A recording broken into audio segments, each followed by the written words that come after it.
Hello everyone, today we will talk about how to fix or how to solve the problem of permissions on Google Maps. You will click on settings. Here in this page you can click on apps, default apps, app settings.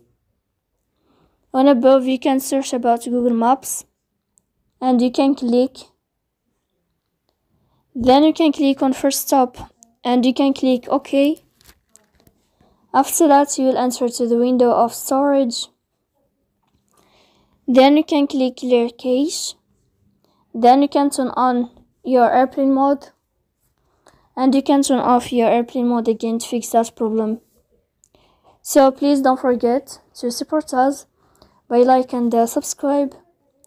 See you next time in another video. And thank you for your attention and your watching.